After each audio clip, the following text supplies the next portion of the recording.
Elaris was never a colony. It was a promise. And Terra never breaks its promises. The Vow of Terra, Chapter 1. The lavender waves of Elaris shimmered beneath the twin suns, casting violet and silver hues across a coastline sculpted by time and tectonic grace. Massive coral plateaus jutted from the sea like ancient temples, each ringed with teeming reefs that pulsed with bioluminescent life. Above them, terraces carved into the cliffs housed open-air villas draped in flowering vines, half-grown, half-printed, designed with a blend of Terran minimalism and Elarian fluidist architecture. Gleaming spires twisted toward the sky in the capital city of Lyra's crest, their forms echoing the petals of the native Aravelli blossom. Solar glass shimmered like water across their surfaces, reflecting skybirds in flight and drawing gentle spirals of warm air around the streets below. Markets buzzed under violet canopy awnings, where Elarian spice sellers called out to Terran retirees with practiced charm. "Half credits for a first harvest cinnamon leaf. Come, taste the soul of the jungle." Nearby, a child ran barefoot along a paved path made of old hull plates and jungle stone, laughing as a six-legged pet chaser beetle scurried after him.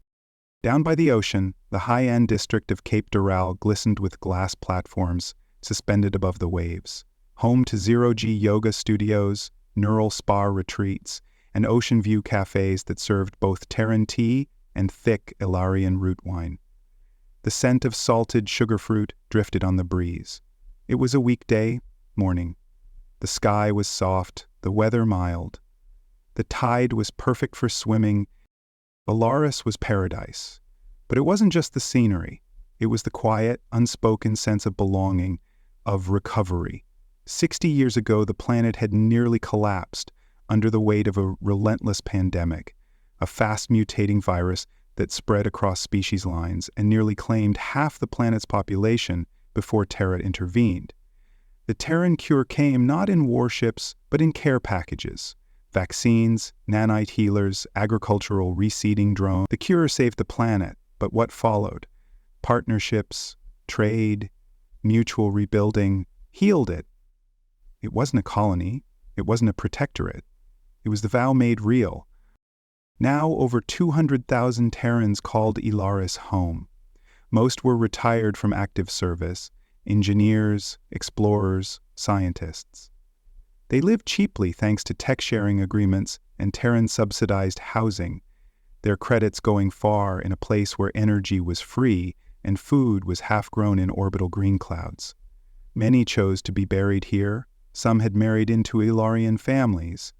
Others had simply come to die among peace. It was a place where pain had been forgiven, a planet that had learned how to breathe again. Until now.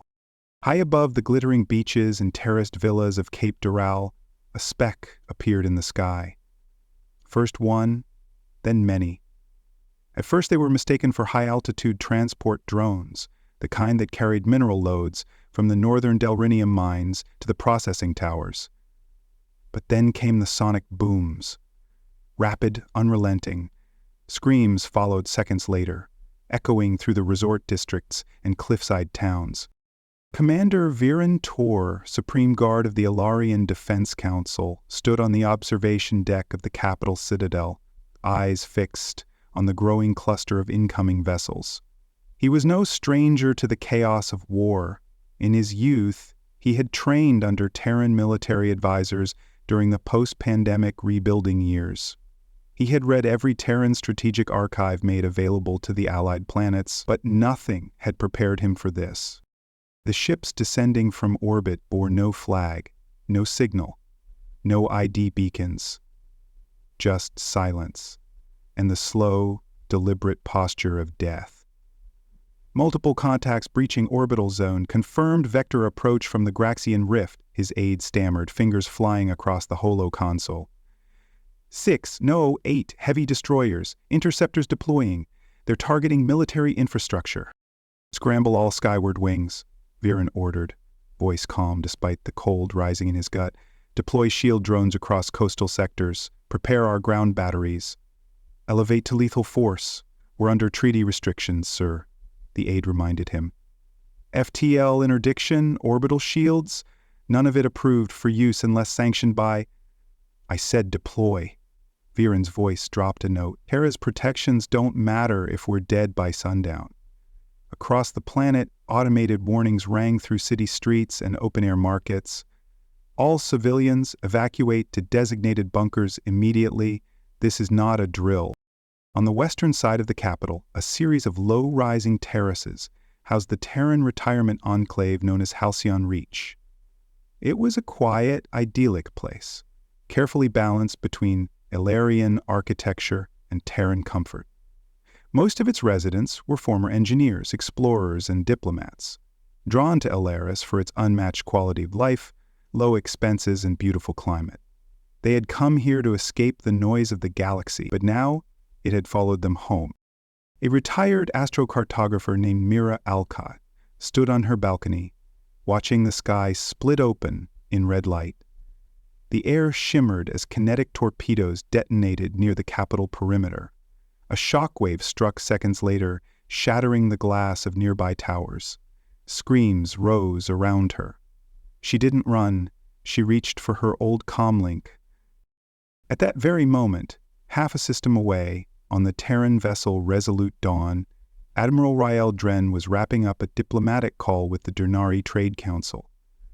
His officers were relaxed, jumpsuits unzipped to the collar, music playing in the mess. The conversation was about fuel tariffs.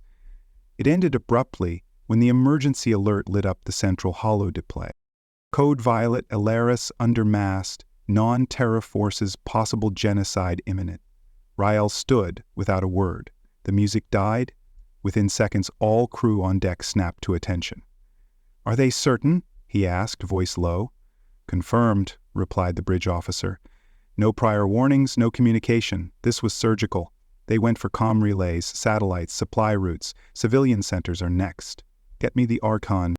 On Terra Prime, deep beneath the arcology spires of New Geneva, Grand Archon Liera Masev sat before a layered tactical map of the galaxy. She wore the crisp indigo uniform of the Terran Diplomatic Defense Corps. High-collared, understated, the kind of uniform designed to suggest strength without menace. Around her, the heads of various sectors filed in: trade, security, interstellar justice, and shadow operations. A single red flare blinked above the map. "First strike," she said, barely above a whisper. The council chamber fell silent. "They didn't even ask for negotiations," said Director Halen. "This wasn't about leverage or politics. This was about erasing Elaris." "Have we confirmed who?" asked Masav. "Nothing official," replied the intelligence lead, "but orbital trajectories and drive signatures point to the Xalor Combine." A hush fell again. The Xalor Combine hadn't been seen in battle since the Kralon War nearly a century ago. Back then, they'd lost to a fractured Terran force with fewer weapons and no allies. What had changed? "Why Elaris?" Masev asked aloud. "Resources," said Trade Minister Kyan. "Delrinium and gold. Our fastest FTL ships use both. They're not attacking Elaris. They're attacking us." A slow, bitter breath escaped her lip. "And what do we do?" someone asked quietly. The Grand Archon leaned forward, tapped a biometric plate, and watched the surface of the map slide away, revealing a hidden layer, something most in the room had never seen before: a network of nodes, satellites, black sites, and mobile platforms stretching from Terra to the edge of the outer marches. "The galaxy thinks we are merchants," she said. "It's time they remembered what Terra became after the Krellin War."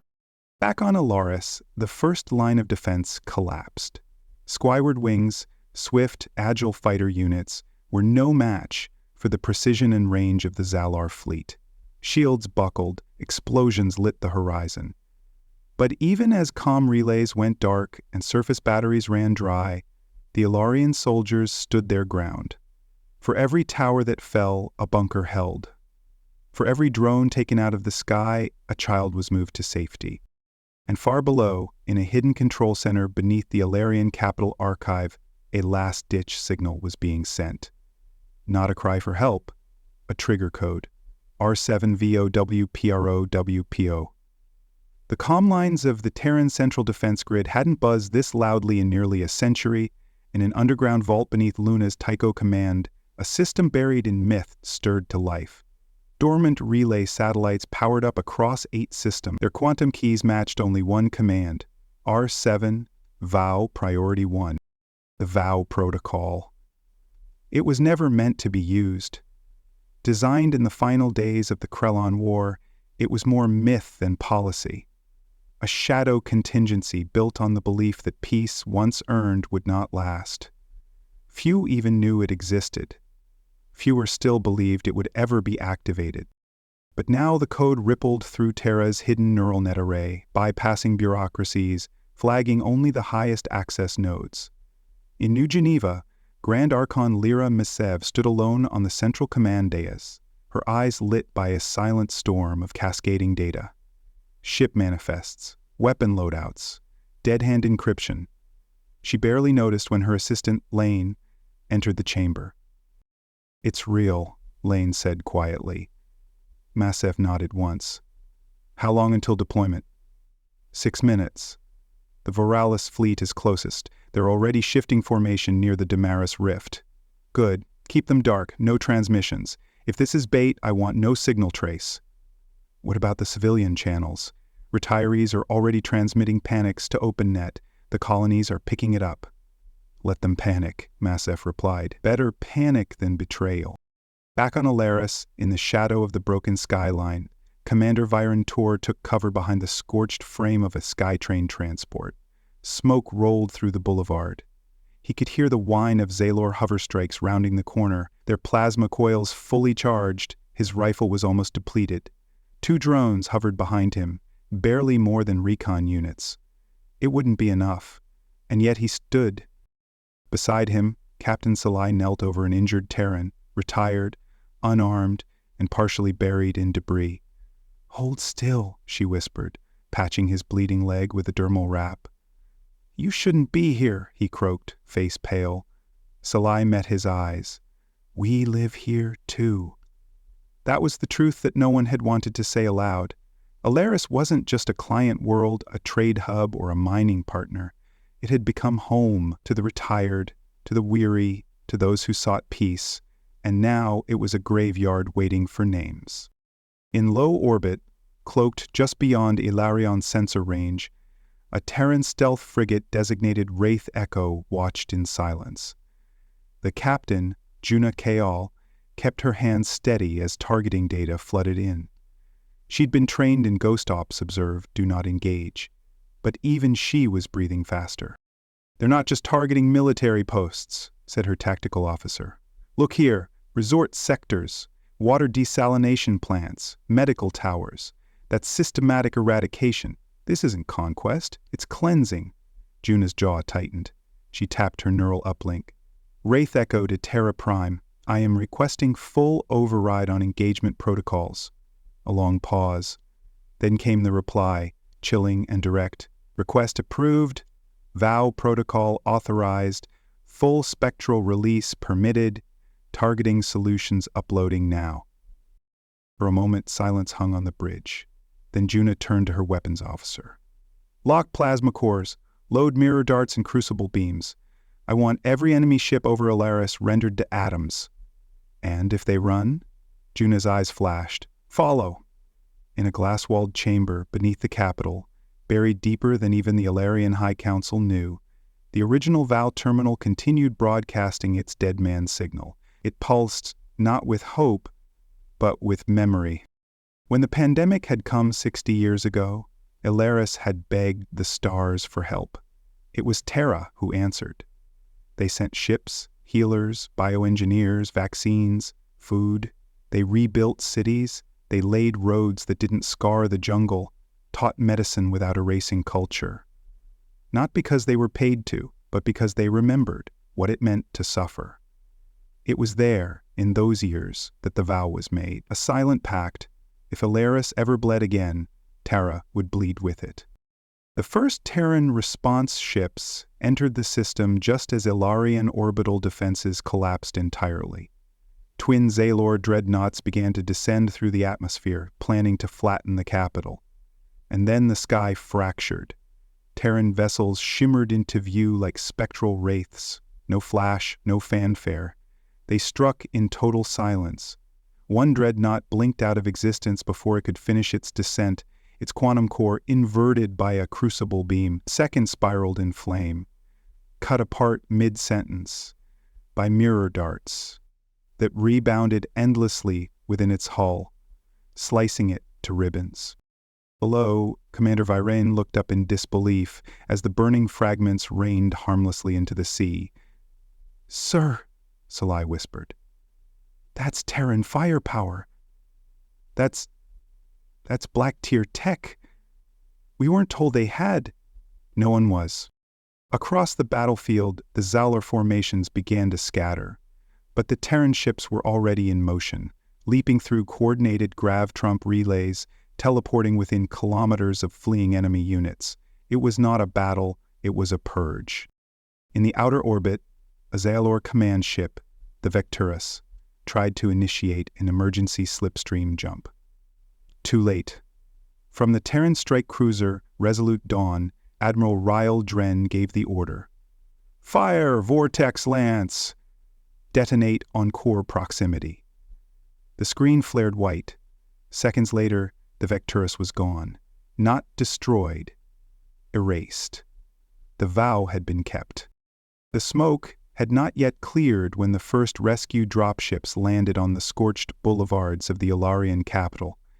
Their black hulls bore no flags, no call signs, only the shimmering insignia of the Terran crescent, once a symbol of trade and diplomacy, now etched in the memory of every survivor as a mark of vengeance. Commander Viren stood in the shadow of a collapsed monorail tower, a makeshift bandage tied around his ribs. Beside him, dozens of civilians, Elarian and Terran alike, blinked up at the descending transports with disbelief. Most had assumed they would die here. A few had welcomed it. Instead, the sky had split open and fire had answered. From the lead dropship, a single Terran officer stepped down. She was tall, wrapped in an armored exosuit that flexed like woven muscle.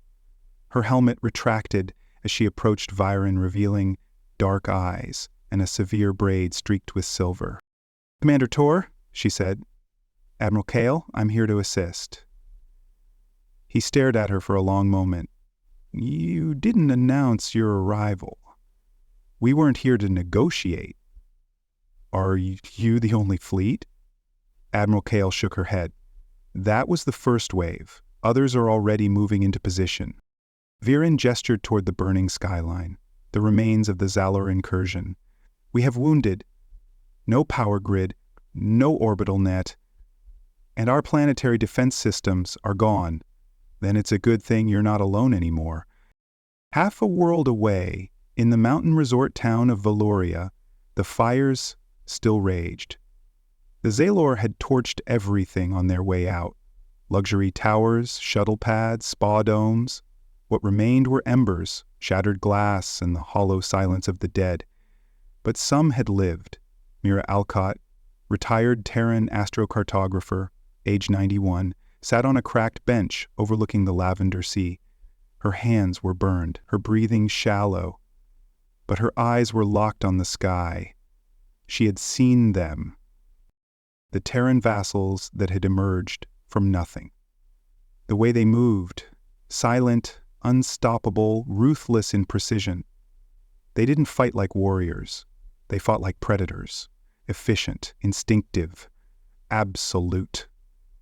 A soft whir hummed at her side. One of the Terran rescue bots hovered down, extending a compartmentalized med kit. "Ma'am," the synthetic voice said gently, "we're here now. You're safe." She didn't reply at first. Then, quietly, "They forgot the warning." The bot paused. "Which warning, ma'am?" She looked skyward again. "Don't force our hand." On the far side of the Elarian system, within a dense asteroid belt obscured from standard sensors, the surviving Xalor command units gathered in silence. 3 warships, once part of a dozen, remained functional. One was venting plasma, another had no life support. General Zorvek stood at the edge of the bridge, one of his mandibles broken and sparking. His command crew lay in various states of injury or panic behind him. None dared speak. The Terrans weren't supposed to fight back like that. They were merchants, engineers, diplomats, soft-handed, soft-spoken, slow to act. But this had not been defense. It had been retribution. The humans possess extinction tier tech, muttered his aide. He should not, cannot, have erased a dreadnought in one strike. They didn't erase it, Zorfek rasped. They punished it. There's no debris.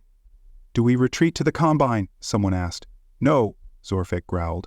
We cannot return like this. We need time, data. We must understand what the Terrans have become. And if they come for us, he turned toward the starfield, then the Combine must choose. Evolve or burn. Back on Terra Prime, the chamber of the Crescent gathered not in panic, but with cold precision. The capital city of New Geneva, once a beacon of diplomacy, was now a fortress of control.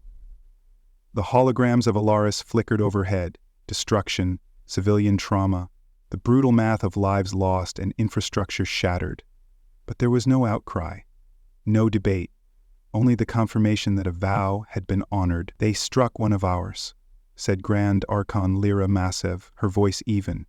They thought our absence from the council meant we had grown soft, that our retreat was surrender. She glanced around the silent room. We warned them. No one challenged her. There were no treaties to cite. Terra had left the council a century ago, not in rage, but in warning. Elian Thorne had made it clear, do not test us again. And now? Asked a strategist from the North Colonies. We do nothing, Massev said. We rebuild Elaris. We watch. We let them decide what happens next. You don't want retribution? Massev narrowed her eyes. They already got retribution. What comes next is example. Outside the chamber, in a deep-gathered military node codenamed Vault Thorn, an AI construct reviewed the engagement metrics. No errors, no missed targets, all protocols executed flawlessly. It paused on the final casualty projection, 97.3% of enemy force eliminated in under 7 minutes. The AI flagged one message for human review, strategic assessment, recommendation to maintain cloak on 91% of Terran arsenal to preserve deterrent mystique. Galactic entities remain unaware of true scope. It appended a single advisory note in the Archon's private channel. The vow was upheld, but the shadow cast is only as long as the sun behind it. Begin contingency planning for when they stop fearing the dark. The lavender tide rolled quietly against the shore at Cape Doral. What had once been a bustling ocean front full of tourists, benders, and Hullakite flyers was now littered with scorch marks, broken glass, and the half-buried remnants of lives interrupted. The air still carried the scent of ion discharge and burning metal, but for the first time in days there was no sound of gunfire, only the distant thrum of Terran relief drones ferrying survivors to makeshift shelters. Commander Viren Tor stood beside the remains of a crumpled rail node, helmet tucked under one arm. A week ago, the world had been predictable, manageable. Now it had changed, utterly and forever. Behind him, children played near the shallow water. Some were Elarian, others Terran. The lines between them had always been blurring here. Elaris wasn't a colony. It wasn't a protectorate. It was a shared dream, a place where the past could stay buried and peace might actually endure, until the sky fell. A soft crunch of boots on broken stone drew Viren's attention. Admiral Kale approached, her exosuit stripped down to the hardened undershell, dust coating the reinforced fabric. Status? She asked, voice calm. Rebuilding has begun in 3 sectors. Food delivery is stabilized, civilian injuries have dropped by half, and... He hesitated. And what? We've found over 200 buried Terran supply caches scattered across the planet. Kale raised a brow. We never buried anything. I know. They looked at each other in silence. In orbit, a small Terran survey ship named Albatross approached a restricted coordinate zone locked deep within the Elarian crust. Officially, it didn't exist, flagged centuries ago, under a silent directive known only to the Archon and a handful of military architects. Now it pulsed again. Below the crust, behind miles of reinforced alloy and fusion stone, an ancient facility stirred to life. Installation, tempest rise. Interior lights flickered on, revealing corridors lined with dormant drones, prototype mechs, and experimental shielding systems built from materials no longer in production. This wasn't a war facility. It was something far stranger, a relay point, a monitoring station and, at its core, a gateway. As the systems warmed, a singular transmission pulsed into the Terran grid. Asset integrity confirmed. Mission status, reactivation pending. Initiating Stage 2, Vow Protocol. On Terra Prime, Grand Archon Massive received the alert in her private suite beneath the Crescent Arcology. She poured herself a single glass of Borean whiskey and stared at the message for a long time. She didn't smile, she didn't flinch. She simply whispered, "So it still exists." Across the stars. In a bar carved into the cliffside of a mining station in neutral space, a Xalor trader sat alone. His cloak was frayed, his mandibles moved slowly, jaw tense. He watched the holofeed projected above the bar with an expression close to reverence and maybe fear. The headline scrolled in 6 languages. Terra responds. XA, fleet nearly wiped out in 9 minutes. The footage was grainy but real. You could see the mirror darts arcing through the enemy dreadnought, slicing it like wet paper. No delay, no hesitation, no survivor. The bartender, an old Durnari with a melted ear, leaned in. "You ever seen them fight before?" he asked. The Xalor's mandibles twitched. "I thought I had." "What do you think now?" He turned away from the feed. "I think the myths were true." Back on Elaris, Admiral Kale stood before a gathering of Terran and Elarian officials beneath a temporary relief dome. She was not used to speeches. She preferred tactics to sentiment. But today required something more.